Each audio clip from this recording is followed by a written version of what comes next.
Do you want to add 6 to 12 months to your green card waiting time? That's exactly what happens when you get an RFE. A request for evidence, or RFE, means USCIS paused your case. Today, we're doing a deep dive into the I-130 petition secrets to avoid this. Remember, the burden of proof is 100% on you.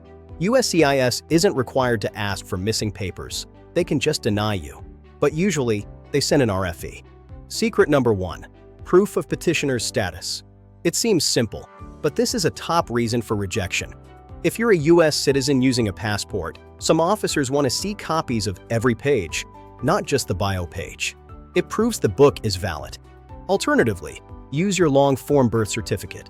Note I said long form. Short abstracts often get rejected. Secret number 2. The marriage certificate. You sent one, right? But was it the right one? USCIS does not accept commemorative certificates from the church or mosque. It must be the civil document issued by the government registrar. Look for the seal. If it's a copy, it must show that the original had a seal. No seal, no approval. Secret number 3 is the big one. Bona fide marriage evidence.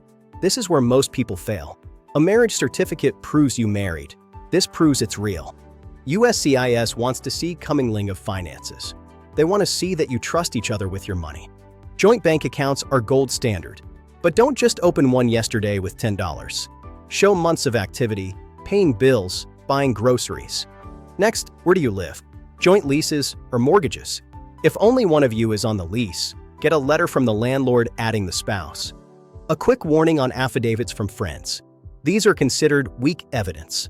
Use them to support other docs, never as your main proof. Secret number 4. Termination of prior marriages. If you or your spouse were married before, you have to prove you are free to marry now.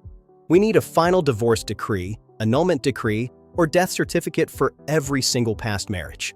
Not just the most recent one, all of them. If the divorce happened overseas, ensure it was registered properly in that country. A religious divorce isn't always recognized unless the civil government records it. Secret number 5. The passport photos. It seems trivial, but they get lost or rejected constantly. 2 inches by 2 inches. White background. No glasses. Don't use a selfie you cropped. Go to a pharmacy or post office and get it done right.